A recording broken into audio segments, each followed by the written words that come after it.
The following feature presentation is part of the Skywalking Network.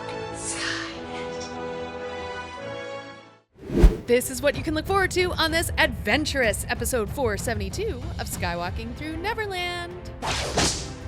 These are all my box office ticket stubs. Remember Blockbuster? Oh yeah. Nowadays, kids call it Netflix. A Karen walking by called 911 on us. Oh no! Did anyone show up? And then I immediately got off. I loved it. Went to the gift shop, bought this hat. Now what I can't imagine is back in 1988, whenever they were filming this scene, and they were dressing this building with the Nazi flags. Like, what did people think about that? Are you ready? Welcome to Neverland. Here we go. A long time ago, in a galaxy far, far away.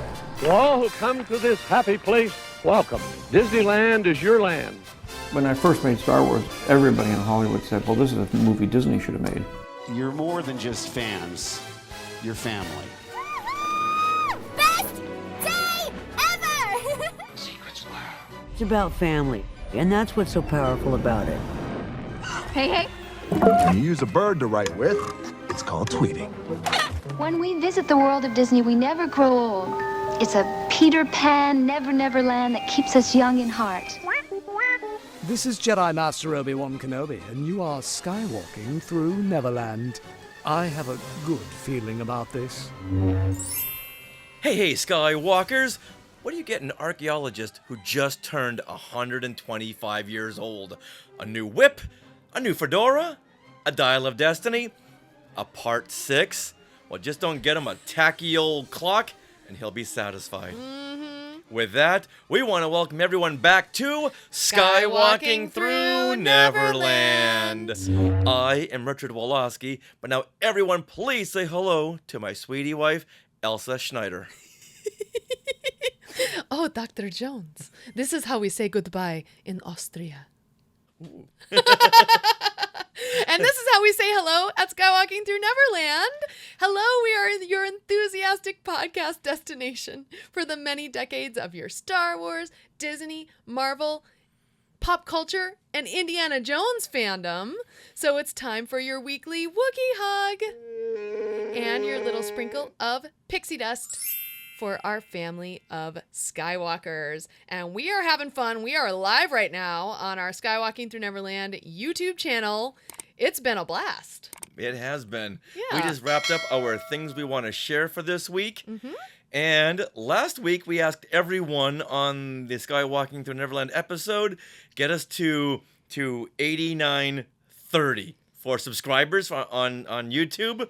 And look at this. You guys pulled ahead. Oh, 8935. That is awesome. Oh, I think it went dark. Yeah. 8935. So our goal, okay, Skywalkers, if you can do this, help us out here. We want to hit 9,000. 9,000 by Comic-Con. Oh, wow. That's only 65 more. Yeah.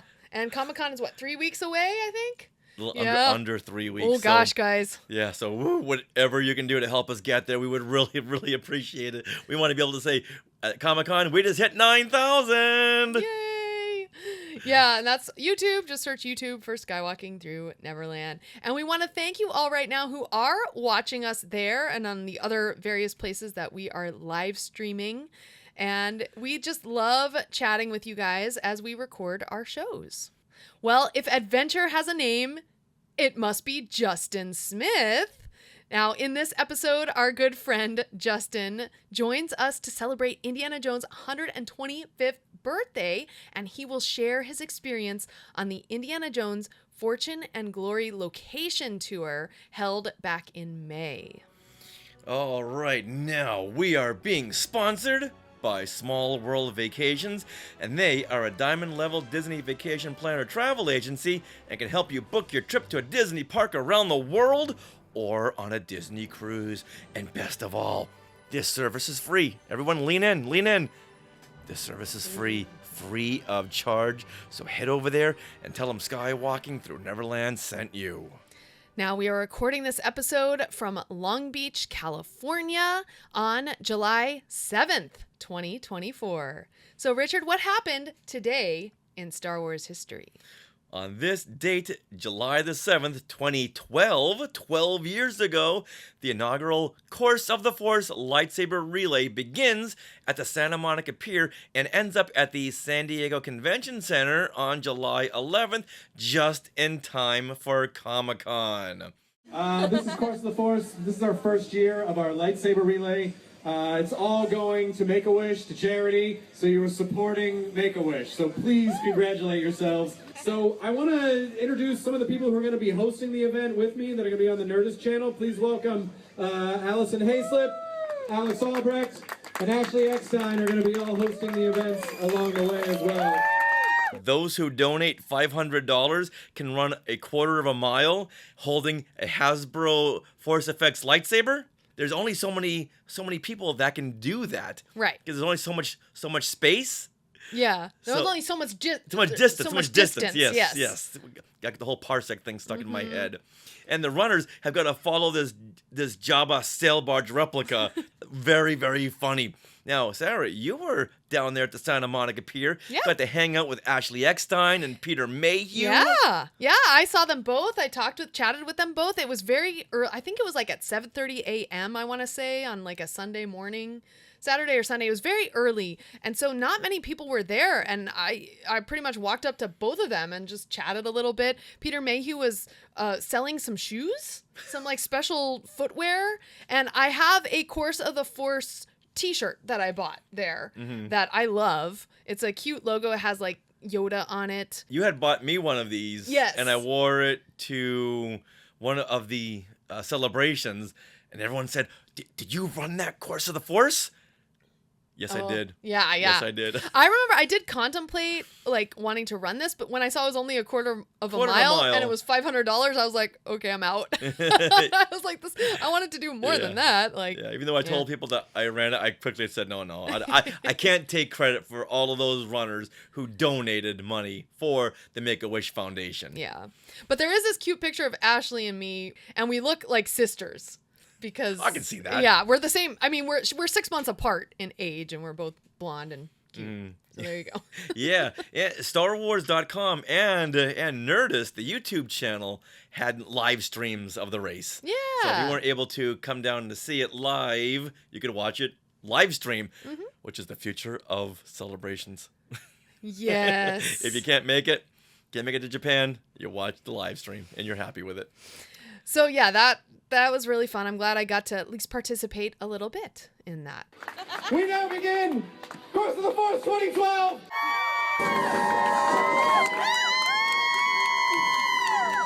Good luck. Good luck, guys. Good luck. All right, now let's walk the footsteps of Indiana Jones with Justin Smith.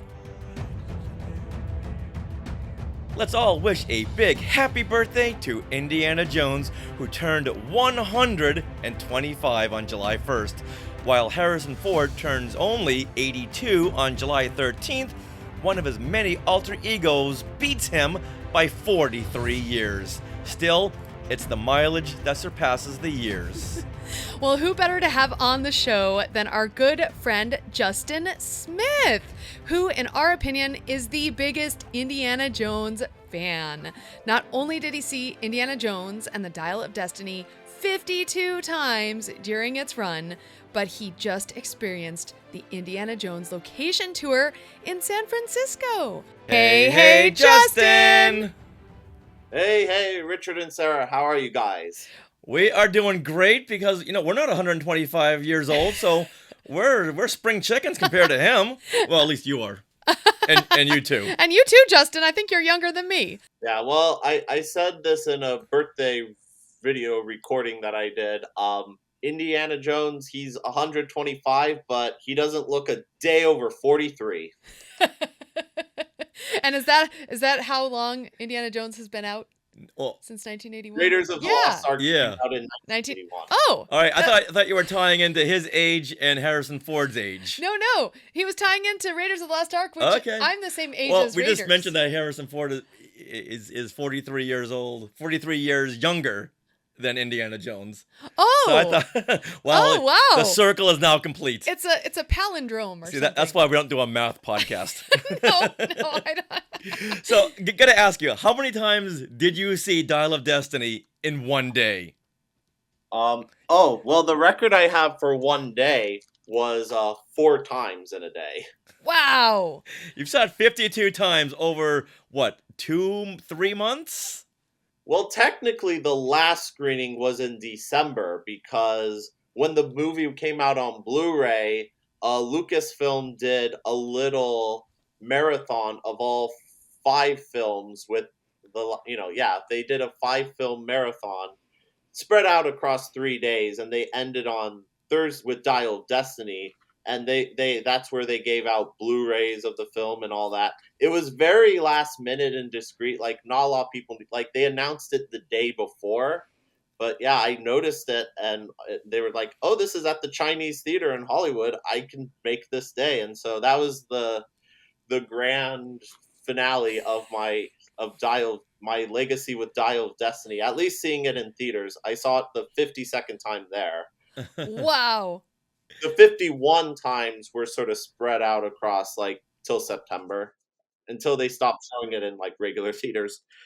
These are all my box office ticket stubs. That is amazing. He's showing us a plastic bag of all these tickets and receipts. How much do you think that you contributed to that $174 million domestic box office gross?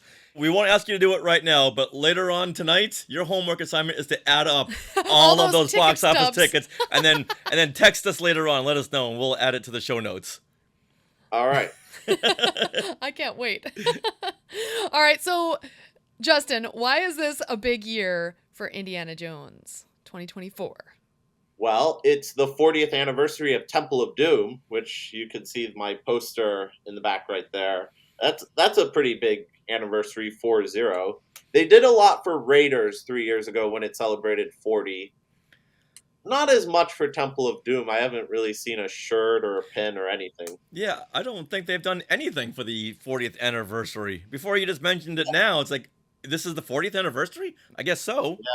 Yeah, Lucasfilm always promotes that other franchise that they own over Indiana Jones. Yes, we know what you're talking about, because in every one of your videos, you always mention how Lucasfilm puts too much emphasis into Star Wars and not Indiana Jones, but they're not competing in the same year, so that's not really a sound argument. So go back and edit out that part from your videos. I'm not saying they should downplay Star Wars. I'm just saying I'd like more Indiana Jones. All I'm saying. Yeah, 40th anniversary of Temple of Doom, 35th anniversary of The Last Crusade. Nice. There's like a 5-year gap, so they always celebrate 5s and 0s. There's an Indiana Jones video game coming out this year, so Dial of Destiny was not necessarily the end of all Indiana Jones for all time. We still got Indiana Jones and the Great Circles coming out sometime this year. I mean, they haven't really announced a release date, but it's coming out this year. So there's more Indiana Jones on the horizon. Like Lucasfilm, we don't always get to celebrate Indiana Jones as much as we celebrate Star Wars on this podcast. So I think we're going to take this opportunity to talk about our collective Indiana Jones fandom. So I want to do a roundtable on these next few questions and get a basis of all of our indie fandom. Okay. All right, but we'll start with you, Justin. So where did your Indiana Jones fascination come from? Well, the origin was probably Disneyland. I'm too young to have seen the original trilogies in its original theatrical run. So I didn't really have that experience, but yeah, and I did see, I saw Star Wars before I rode Star Tours, but with Indiana Jones, I rode Indiana Jones Adventure, at the time known as Indiana Jones Adventure Temple of the Forbidden Eye. I rode that film, that ride, really enjoying the ride, but I had no real context for the ride because I never saw the movies. I liked the music and it was thrilling and all that, but I didn't really see any of the movies. I just knew it as a ride kind of. So that was my first exposure really to Indiana Jones. And then I believe it was the year 2000. I was at my cousin's house, and the first Indiana Jones movie we rented. We went to Blockbuster debating what to rent that day. Remember Blockbuster? Oh yeah. Nowadays, kids call it Netflix. So kids, back in the day, we used to rent movies. Physical media. Physical media, like a VHS tape. But yeah, we rented the VHS. We went there and we decided to rent a VHS tape of Temple of Doom. So that was the first Indiana Jones movie I saw. Wow. Okay. So you have a very different experience than a lot of people we know. Yeah, I don't think I've ever met anyone who got into Indiana Jones because of the ride. Mm-hmm. That's fascinating. Yeah. What about you, Richard? Yeah. Well, for me, it all started with the Star Wars fan club in 1980. Oh. They would roll in all of these, what's coming up next for Lucasfilm, and it was going to be this new film called Raiders of the Lost Ark. They had interviews with Howard Kazanjian, the producer, and Spielberg, and showing pictures and such. And to me, it looked kind of like it looked too much like Harrison Ford's other film, Hanover Street. Oh. It looked very period. Oh. And Hanover Street was a romantic film drama, so I was fine. It's like, okay, maybe I'll see this one time and that'll be it. I didn't really have a whole lot of expectations. But then they started showing more and more photos, and it's like, wait a minute, there's special effects in this, and then George Lucas is also producing, and you have all the Star Wars cast and crew. This is like Star Wars adjacent. So then I got really excited. Then they had the trailer. And wow, that was something very unique because we'd never seen a movie like this, not since the 1930s serials. Right. And here we have Harrison Ford as another Han Solo type of character. Right. Oh yeah. And then I saw the novelization at Barnes and Noble, and it had a picture of him looking into the eyes of Marion. I thought, oh, this is a romantic film. Come on. This is... What happened to the action and adventure that I thought I was going to get myself into? Instead of having the movie poster, which is really exciting, I don't know why they put this photo on the cover of the novel. Oh, yeah. That's odd. Yeah, very, very odd. So I was very conflicted. So this came out June 12th, 1981, and I think I saw it June 15th, I want to say, because... at this point in my life, I was very competitive with my Star Wars, and I could only see a Star Wars film on opening day. That was it. Okay. I could only see other new films 3 days later. Oh, I see. Oh, so I waited until 3 days after, and then I finally saw it and realized, wow, this is exciting. Let's get in line and see it again. That's so funny. Yeah, so I was old enough to see all the movies in the theater for the first time. Right. But you know what? I don't think I saw Temple of Doom until like a couple of years ago with you in its entirety. That's right. Yeah, for some reason, wow, it just slipped under my radar, and it just looked too dark. And at this point, once again, I was very competitive. So you have Harrison Ford. Is he Han Solo? Is he Indiana Jones? And a lot of people were connecting him with Indiana Jones. So I thought, oh, no, I'm out. Yeah, but Return of the Jedi was at one point the end of Star Wars. You didn't want to continue with Indy? No, I was that competitive. He's very nuts. Yeah, I'm not saying it's all logical because there's no logic to it, but that's just who I was. I thought you were a Lucasfilm completist. Yeah, I'm a Star Wars completist and very, very competitive. All right, Sarah. Yes, for me, I do not remember the first time I saw any Indiana Jones film. I know it was like kind of always in my zeitgeist. Like I think I saw it too young to remember when I first saw it. And so I know that all those 3 films my dad had recorded at some point, and so they were on VHS tapes in our, video library, and I would just watch them over and over. So I feel like that my fandom, I'm trying to remember, I don't remember when it first began, but I know that I loved Indiana Jones almost as much as Star Wars because here's Harrison Ford, Han Solo, Indiana Jones, cute man. He's, I just loved seeing him in anything.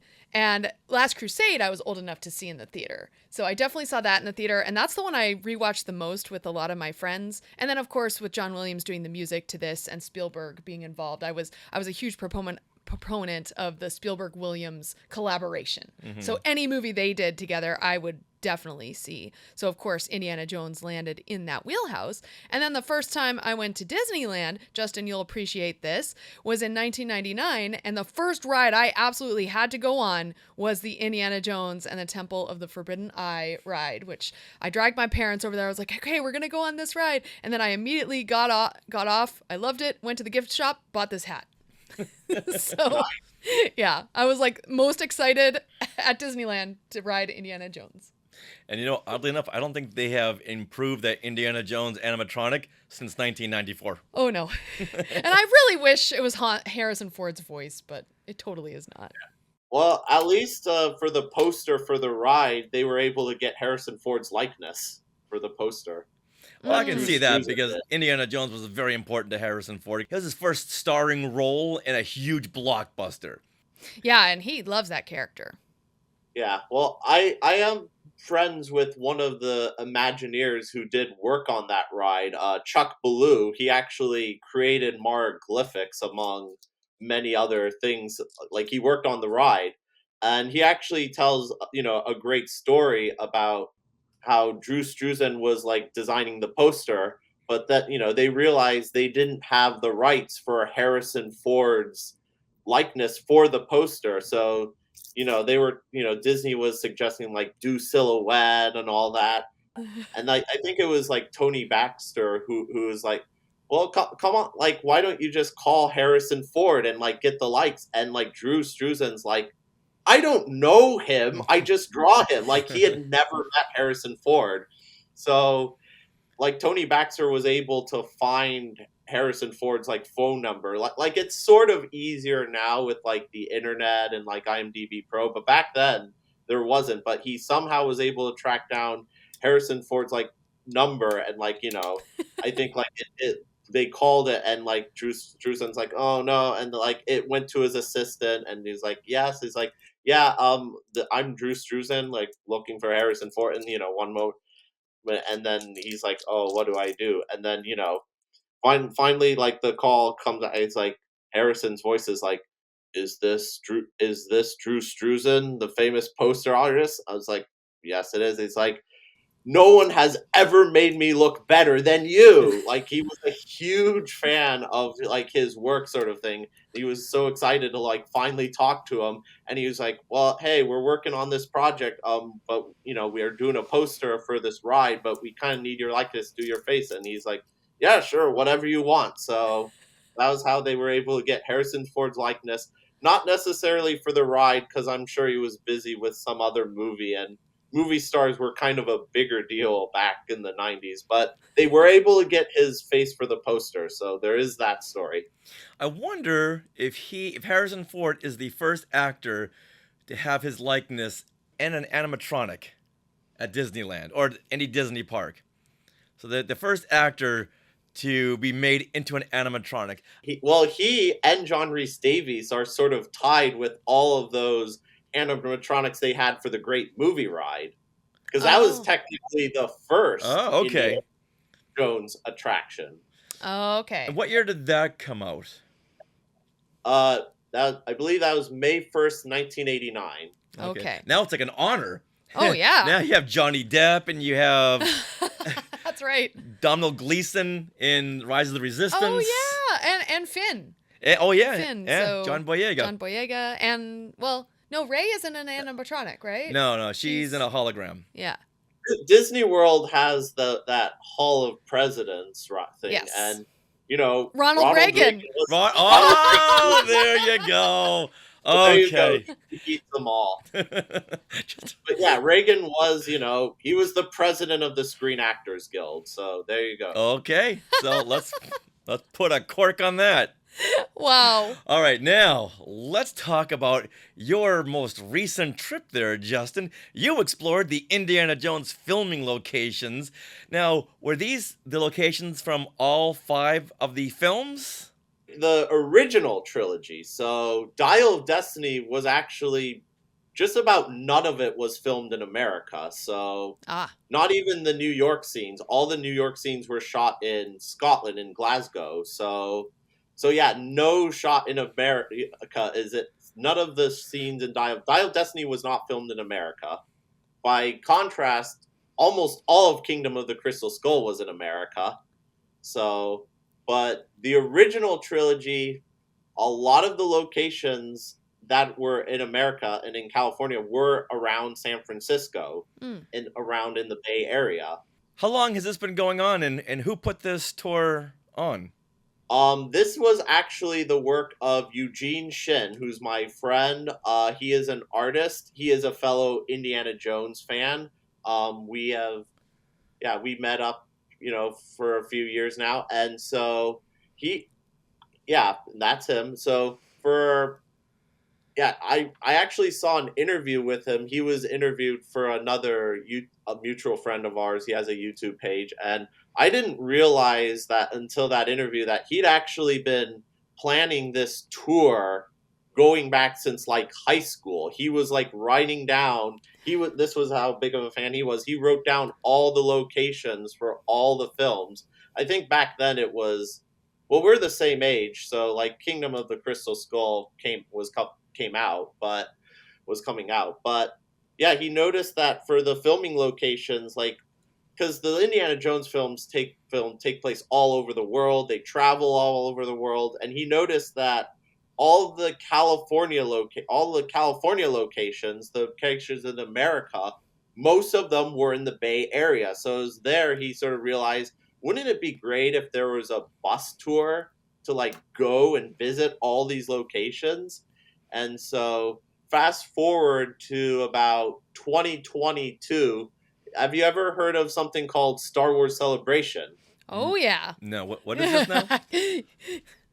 Yeah, so Star Wars Celebration 2022, that was the one where Harrison Ford actually and John Williams were both there because Dial of Destiny came out. And you've been to Celebration. Everyone's dressed in their Star Wars gear.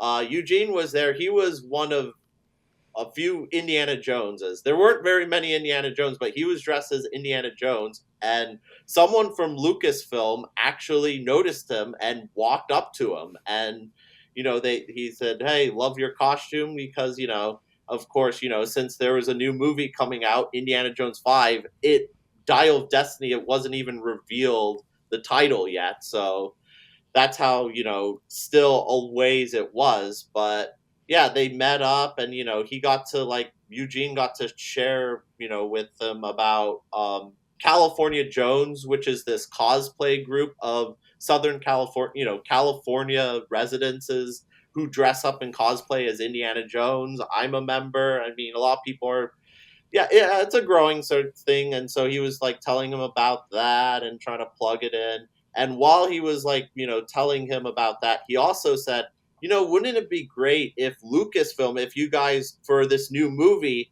you could organize this bus tour? And he basically pitched this bus tour. And the guy actually responded back, "Well, it sounds like you're so passionate. It sounds like you should do the bus tour." And I wish Lucasfilm, like he said, yes, because this bus tour is a lot of work. And, it can be, he's done it 2 years in a row now. And it can be pretty darn stressful. Like I've seen the stress it's gone on.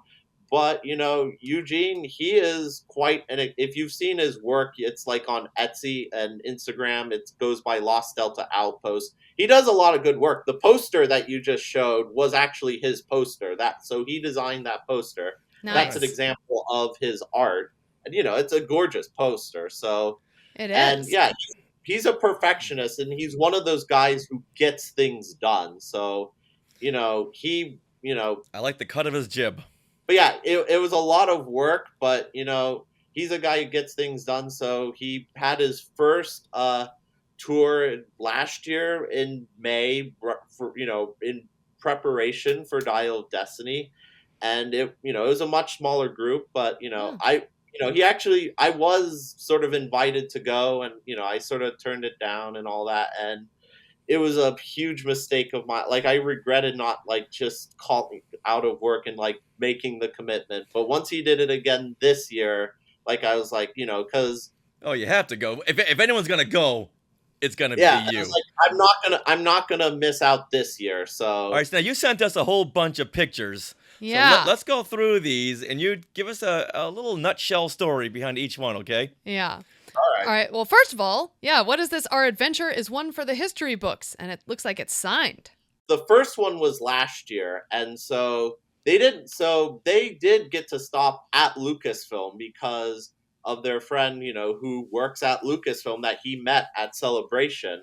And they didn't really go, and they went to the Yoda fountain and they got a big group photo op in the Yoda fountain, and they went in the office where you guys have been to Lucasfilm, right? Yeah. Yes. So you know the office where it has the big statue of Willis H. O'Brien, the King Kong special effects artist, and there's some like little figurines on the sides and like bookshelves. They got to go in the main office, but they did not, see anything really else. That was all they did. And that thing that our contact, he was such a big Indiana Jones fan too. Like he actually filmed a lot of the behind the scenes. He got to go to the sets of Dial of Destiny, Wow. and he got to make a lot of footage in that Disney Plus documentary, the Timeless Heroes, Harrison Ford and Indiana Jones. And anyway, so he's a fan, so he actually came up to one of our meetups, and we, the group, Eugene and like the rest of California Jones, presented them with a present, which was this thing, and they all signed it. And then he announced that that he was so touched that this is actually going to be displayed on Lucasfilm. Wow. So there is something from California Jones that is in the Lucasfilm archives. We're looking at some steps here, and it looks beautiful. And it's reminiscent of the ending of Raiders. Yeah, it's funny you should mention that because it is the ending of Raiders. That is San Francisco City Hall. Wow. Now this is inside, right? Yeah, that's inside. Okay. Yeah, I always thought that this was outside. Absolutely. Yeah. I always thought this was outside as well. You see a lot of light from outside, but yeah, it's not. It's in a room. There's actually a lot of security. So it was funny when we were driving in this bus. Eugene like said, by the way, since we're going inside City Hall, he had to tell this whole bus full of Indiana Jones, please try to leave your whips inside the bus. Your whips and your satchels. Don't even bring an empty satchel with no gun because, he's like, politicians live here. You don't, security. We want to try to be our best behavior. So it was kind of a big deal. We went through this, security checkpoint. It's like an airplane sort of thing. But yeah, when we went there, we were so excited to be on the steps. There were a lot of people taking their photos, a lot of people celebrating their quinceanera, the sort of 16th birthdays thing. Yeah, I think it's 15th. Yeah. Yes, a lot of people getting married. In fact, when we were about to enter, a couple that was getting their wedding photos actually asked us, can you be in our photo? So there's like a group photo. I included it in like the video I did of like this couple like getting married, and like she's dressed in a white gown and all that, and there's a bunch of Indiana Joneses in the back. Because this is City Hall. This makes sense. Yeah. So where do these steps lead to? I'm so curious.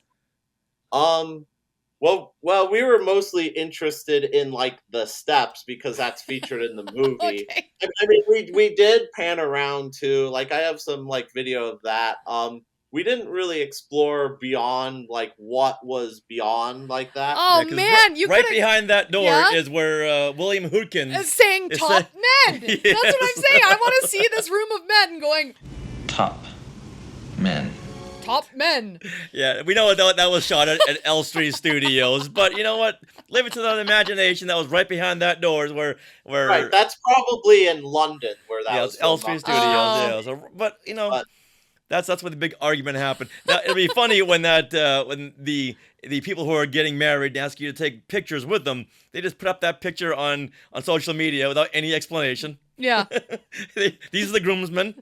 That would be amazing. We wanted to make sure we did this right. I love that. But this is such an iconic location. Yeah. Yeah, there was an employee who worked there. I guess at City Hall. She's a government employee. Like she went up to a couple of us and like she asked like, what are you guys like doing? Why are you all dressed like? And we informed her this is where Raiders of the Lost Ark was filmed. The scene at the end. And she was like, "Oh, that's so cool." We even brought it up on like I think Disney Plus and like showed her the scene. And like she said, I've been an employee here for 15 years. I'm a marriage licensor. Like so, she gives out like the license like license of their marriage and certificates. Mm-hmm. I've been 15 years. I never knew this was shot here. So you would think they would have a plaque. Yeah, something saying that this was the finale of Raiders. Yeah. Right before the big warehouse scene, we have this shot right here. It's a big moment. All right, let's move on to the next one. All right, right here we've got some hangars. Hangar Bay number 9. So this was which stood in for Ningtao Airport in Temple of Doom. Nice. Yeah, this is where Indy, Willie, and Short Round are all running away from Lao She, to get on the plane, and he gets his help from his friend Art Weber, aka Dan Aykroyd. That's right. What's Ray Stantz doing in here? Dan Aykroyd is in Temple of Doom, and he's like, Dr. Jones, I'm Art Weber, and he goes on and he's like, you are boarding a cargo tour. And yeah, there's one of our cosplayers. I mean, I'm sure you've seen Indiana Jones cosplays. Maybe every once in a while you see him in his white tuxedo, his sort of James Bond Casablanca white tuxedo that in the Club Obi-Wan. But how many Art Weber cosplayers do you see of the Dan Aykroyd character? You know what? At the last celebration, there was like 102. Now, the Dan Aykroyd character is the one wearing shorts, right? These. Yeah. Okay. Exactly. Yes. Got it. That is so funny. All right, that is so cool. Now, what is this location actually? It's like a hangar at the airport?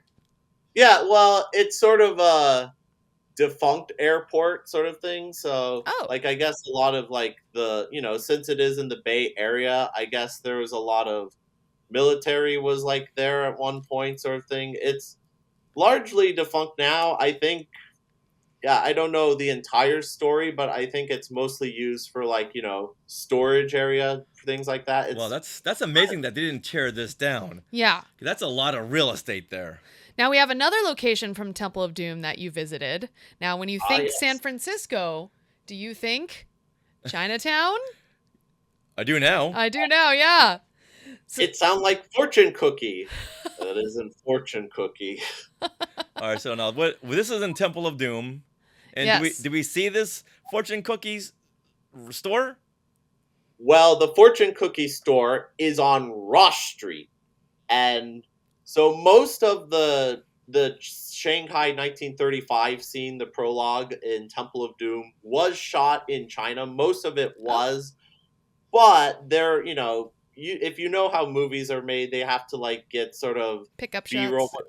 They have to do second unit directing. If they need a shot that they realize they don't really have, they need to do a second unit shot. And so there's a scene in the chase scene where Short Round is behind this guy with a cart, and and so apparently every time you see this guy in the cart, that's on Ross Street where we were at. Oh, cool. That's neat. Like, he's like, get out of the way, get out of the way. Yeah. And this guy in the cart. Short Round and cuts back to the guy of the cart, yeah. and he goes, okay, you asked for it. And he speeds real fast, and he goes, on the back. So yeah, so that moment was shot in Ross Street. Nice. And then let's head to our next scene here. Oh, now we're moving on to Last Crusade. Okay. This was actually the first meetup of the day. It was on Friday, May 17th. So we met up at the Treasure Island Administration Building, or as we better know it as Berlin Airport. Berlin Flughafen. Yes. Wow, that floored me. When I saw that in your video, I was like, oh my gosh, I thought they actually went to Berlin and it was the Flughafen. But nope. It's whatever you said it was. What is this building actually? It's the Treasure Island Administration Building. Oh. So The treasure. What is that? well, there's a restaurant inside. There's like a really big mural that's in there. I think I try to get a little bit of it in the video, but yeah, so it's a pretty nice little area to eat. Like it's kind of interesting in that it's sort of these buildings are sort of out of the way and like they're like on a little island in San Francisco, and yeah, there's little buildings surrounding it that were like used for like hangar bays at one point. One of the buildings, that was surrounding it, while we were on the bus tour and we passed it, Eugene mentioned is like, oh yeah, and like this scene was designed to be a soundstage at one point, but it was largely used like as a hangar bay during the war. And he also mentioned, and this was also where they shot on the bullet time scene in The Matrix. Oh, wow. Okay. So yeah, there's a lot of there's more film history in San Francisco than you would expect. Everyone, when they think of, the film, they think Hollywood and Los Angeles, and the Bay Area is kind of far out up north. Yeah. But it's where Lucasfilm is, and when he needed a quick scene, apparently it was his go-to. Yeah, a lot of second unit stuff was all shot in Lucas Valley and San Francisco. Now, what I can't imagine is back in 1988, whenever they were filming this scene, and they were dressing this building with the Nazi flags. Like, what did people think about that? Yeah, tomorrow we're gonna have a whole new regime, people. All right, so enjoy your freedom now. Wow. I will say, funny story, the guy who I was carpooling it, when we were pulling up, he actually pulled up the music, the da-dun, da-dun, da-dun, da-dun, da-dun, da-dun, da-dun. Nice. Yeah, it really got us in the mood. Yeah, that's great. And there you are with Sean Connery. Did he join your bus trip? Yeah, in that nice little sidecar with the motorcycle. With his umbrella. Yeah, it was mostly Indiana Jones coming, not a lot of Henry Jones seniors, but we were happy to have him. I believe his name is Fred, and so yeah, I really wanted a photo op with Dad, and we all sort of got a photo op with Dad because most of us were indies. So to see other Indiana Jones characters not indie is always exciting. Who brought the motorcycle? And this wasn't screen used, was it? No, I don't think it was screen used, but it's the same exact model from the one in the movie. Wow. And so they brought it here. One of the visitors brought it here, and so yeah. And what was cool was that the guy who was in our carpool lane, who was part of my carpool lane, he had a motorcycles license, so he was able to drive it, and he gave us all rides in the Henry Jones Sr. thing. So we got to drive around the Berlin airport, the Treasure Island building / the Berlin airport. And so, yeah, I even caught a little bit of the footage on my video of my point of view of us, going, zooming, Now, okay, so when you did that, did you play the Scherzo for Motorcycle and Orchestra? Maybe I had it in my head. Well, that counts too. So we got to remind everyone that, Justin, you made this really great video synopsis of your trip, which has a little bit of everything, and everyone has got to go to YouTube. And when they go to YouTube, where do they look up to find it? Yeah, I posted it on my channel, which is JJ Smith Media. That's what it's called. But the title of the video is, Raiders of the Golden State Fortune and Glory Tour. If you just look up the tour, you should find it. Okay. I don't know if it's the very top result, but there's so far it's the only video of this year's. My friend Kevin Circa, who's the Indiana Jones nerd, he was also at this event. He was in both years. He made a video of last year's event. I did grab a little clips from his video when summarizing the year before. Okay. But yeah, my video is the only one from this year uploaded so far. So nice. Yeah, if you're interested, it's on YouTube. Yeah, and we'll link to it also in our show notes as well. All but right. Also, we have some more locations. So this looks like a house you're standing in front of. Is this Indy's house? It is Indy's house. Now, this is from Raiders and not young Indiana Jones. Not young Indiana Jones, and not Kingdom of the Crystal Skull. Mm. Fun fact: his house in Crystal Skull is actually in Pasadena. Oh, so it's a little bit closer to us. So if you want to see Indy's house as seen in a very quick shot in Kingdom of the Crystal Skull, right as he's packing. It's a house in Pasadena, like the address, if you can find it, if you go online, but, I'm not going to share it here. And there's a clip in your video where the owner of the house comes out and just entertains everybody, tells them stories, and she's got a little idol on her front porch.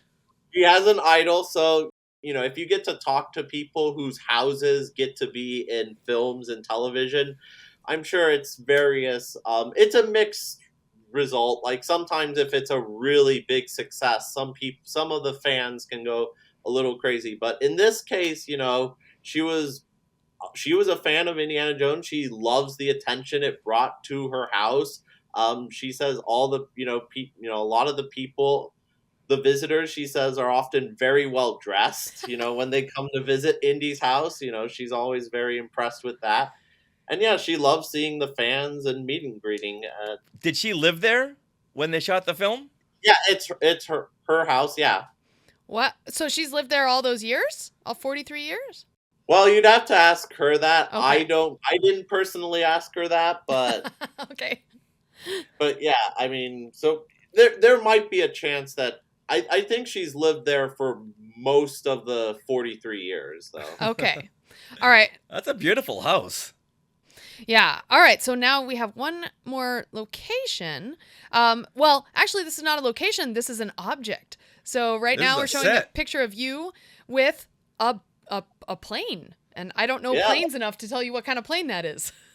Yeah, it's the water plane, the Pan Am plane that was used in Raiders. Bam. Pan American. Wow. Now, is this in use, or is it just stored there, or is it something for the fans to come in and see? It's at the Oakland Aviation Museum. So there's it's with a bunch of planes, a lot of planes. That to me is the most exciting plane because it was screen used in Raiders. And fun fact, we went inside and there was a little display, like if you're interested in having your birthday or party in this plane, reach out to our number, and so. How cool is that? Did you ask him what the rate would be? Because maybe. I didn't call them personally yet, but the 45th anniversaries of Raiders is around the corner. It's 2026, so Skywalker meet? Heck yeah! In the plane. Now, Woo! is there a plaque that says this was used in Raiders? Please tell me yes. There's a television set that plays that specific clip. Oh, that's even better. Perfect. Yeah. That's amazing. And there's also, they show that and like some World War II archive footage that, the plane was like featured in, but the real highlight is the Raiders clip. Yeah. I'll say. Now, is that Tote standing behind you? That is Tote. That's one of our cosplayers, and and here you are waving around the headpiece of Ra, going na na na na na. Don't touch this, Tote. Oh my gosh! All right, so let's round out your trip with a visit. You got to go to Skywalker Ranch here. Is that Yoda I mean, not bombing Skywalker you? Ranch. No, Lucas. this is the Presidio. Headquarters. Yes, Lucasfilm headquarters. Now, was this a picture of the Indiana Jones hat at Lucasfilm? Yeah, so the guy who I was telling you about, who was sort of our contact, he actually noticed us, and he encountered us with the tour. We were given a different tour guide. I'm sort of jumping around, but yeah, we sort of walked into him, and he took off his hat and he said this was Indiana Jones 5 screen used hat that it was part of his collection that he was wearing, and because he knew we were going to be there, and wow. So we all sort of got to, he sort of just sort of showed, it was a little show and tell of his hat that he even turned it under and it said IJ5. Wow. Okay, so I have a question for you. Was this person Chris Argopoulos? Because I know he's a huge Indiana Jones fan, and he's like the PR guy at Lucasfilm. No, his name is Ian. Okay. He worked on, he is credited in Dial of Destiny, but like the big thing he worked on was the Timeless Heroes documentary, where he got, to be on set and, interact and film Harrison Ford and all the behind the scenes footage. So Ian Bucknell, I believe, is his name. Okay, got it. All right, so of course, when you go to the Presidio, you have to take a picture at the Yoda fountain. And so here you are at the Yoda fountain. And also, the whole Indiana Jones, I guess this is the California Jones group? Yeah, I guess if you count every Indiana Jones, it wasn't a perfect 30. There were still a few guys who were doing the tour who, were behind, and they didn't realize they'd missed the Yoda fountain because we were sort of behind schedule. And then we were like, but wait, I said to Eugene, wait, we got to take a big group photo of the Yoda fountain, right as we were about to leave. It's like, oh yeah. So, so we all sort of rushed there and got our photo. A few guys did unfortunately miss that group photo, unfortunately. That's what Photoshop's all about. Yeah. Yeah, well that's most of us, so. Okay, well that's good. Yeah, that is so cool. Oh, here we go. Now you have a picture that I want in my collection. So this year we got a tour, and I sort of heard rumblings there was going to be a tour at this, of Lucasfilm that, like last year they went inside, but this year we're working on getting a tour. And so when we got a tour, I was like, okay, no, I have to come to this. Like, I cannot miss this. And so, yeah, that was the real exciting part, was getting to walk inside Lucasfilm and see like the actual props used in all the movies, not just Indiana Jones and not even just Star Wars, but in like all the films Industrial Light and Magic, Lucas's special effects company has worked on over the years. But anyway, they did have, so by the gift shop, they had a sort of big thing displayed of Phantom Menace stuff. Oh, wow. That was a trip down memory lane, seeing, a lot of stuff that was used and, that whole craze.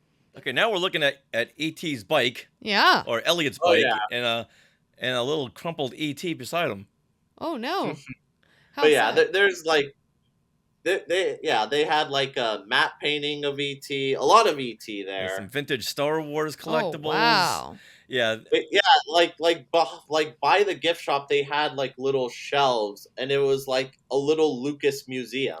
Yeah, when we were there taking our tour, I think we spent like 15 hours because you just can't pass this stuff. You gotta really take it all in. Yeah. Right. And here's a timeline right over here. Yeah, exactly. This is part of the museum where it's a timeline. It goes through everything from like, when Lucasfilm was like started, which was 1971, and then it goes to all the years like Industrial Light and Magic pretty much coincides with Star Wars in 77, and then it shows they go through all the big movies, and of course 1980 was when they were filming Raiders. Yeah. Wow, this is awesome. How often does someone walk by and go, "Oh, you got that wrong. It should be 1981." They shot it in 1980, but who really thinks that through? Yeah, no one. And then you're showing some awards here.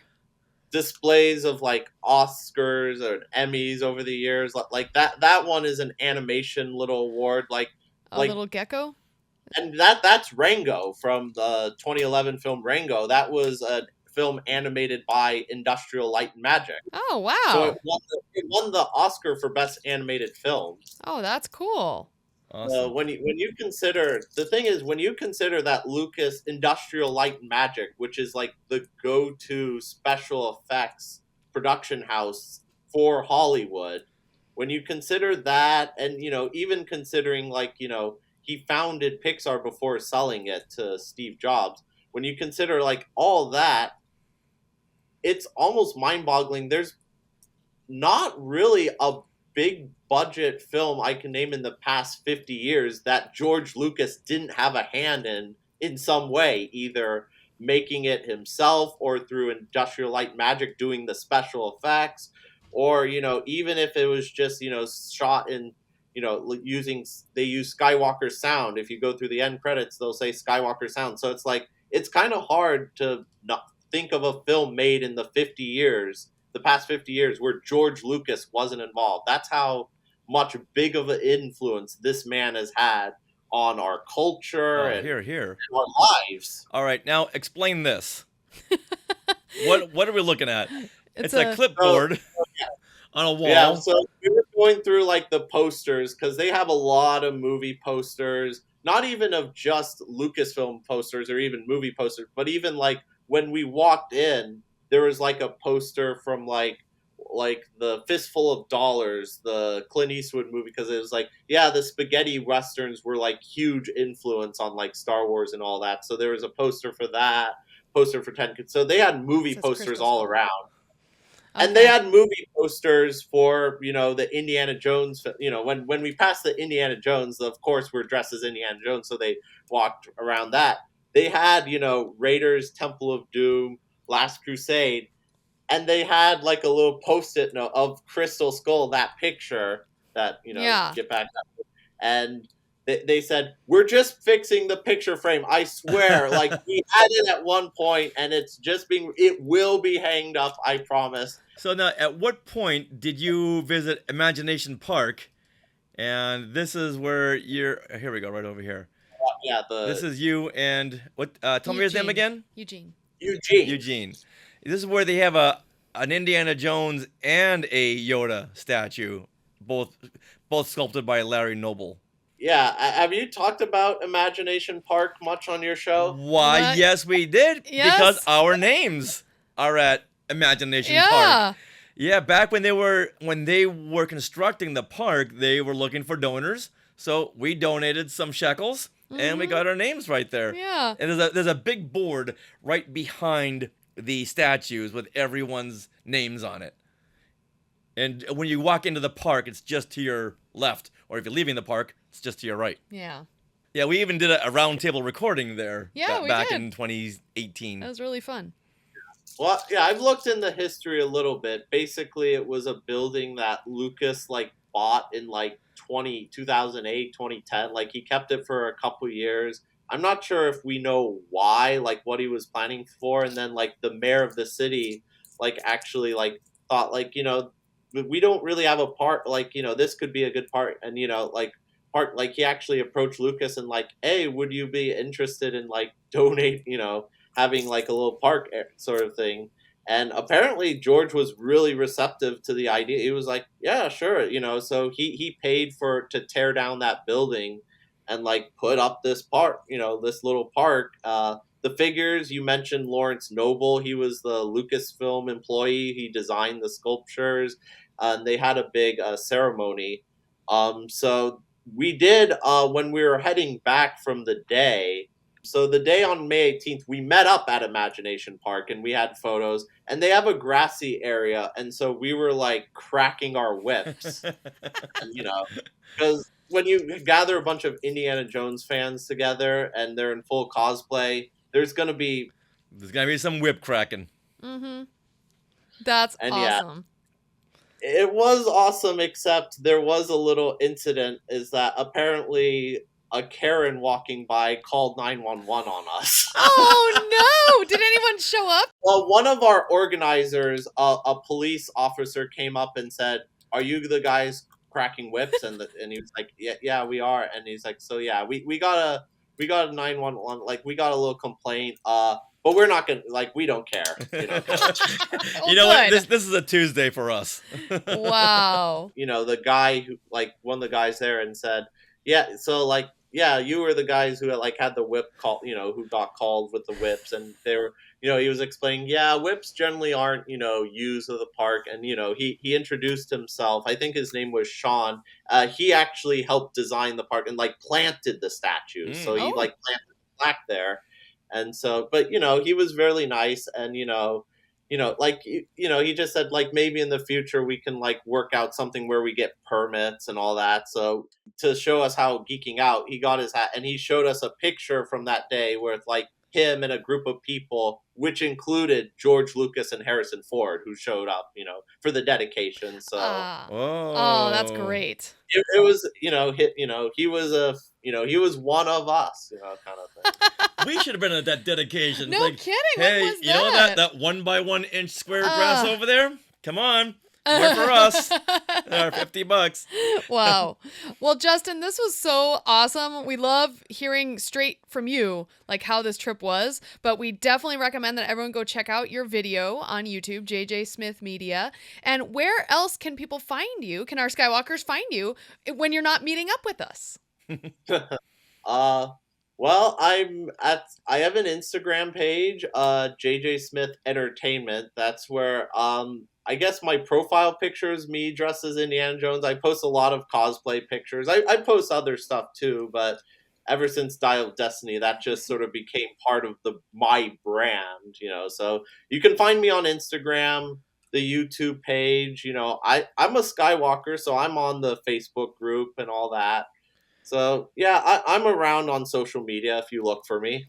Yeah. And I have a podcast that I haven't made a few episodes in a while, but Downtown Toon Town, which was also, Industrial Light and Magic did work on the effects for that, and we did get to see some cool props from Who Framed Roger Rabbit. So that really stood out to me as an exciting moment. But yeah, I have a podcast. I interviewed the Imagineer I mentioned. So if you want to listen to my show, you can check that out.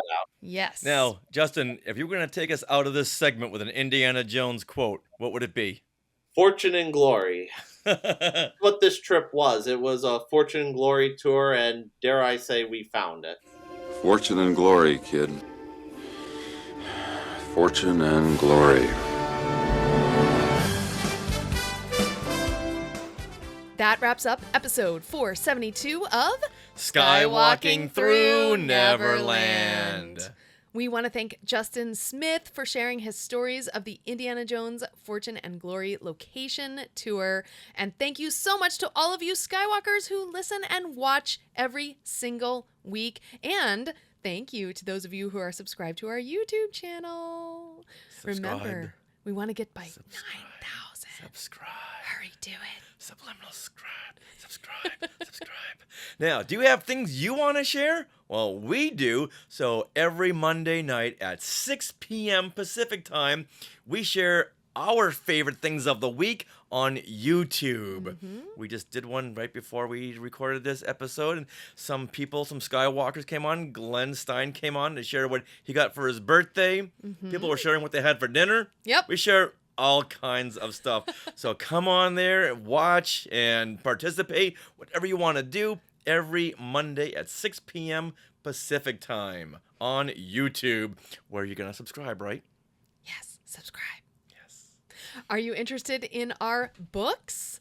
Well, autographed copies of Today in Star Wars History, Parts 1 and 2, and also the interactive notebook Skywalking Through My Fandom are available now from skywalkingthrough-neverland.com/book. All right, now, do you want to support Skywalking Through Neverland in another way?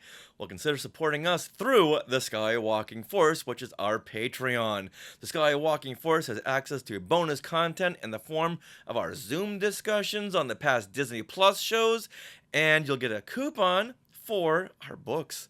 Yes, and also this week, within the week, we're going to upload a new video that we shot on the beach. Oh, yes. Yeah, for our Skywalking Force. To show the Skywalking Force where their hard-earned money is going to. Mm-hmm.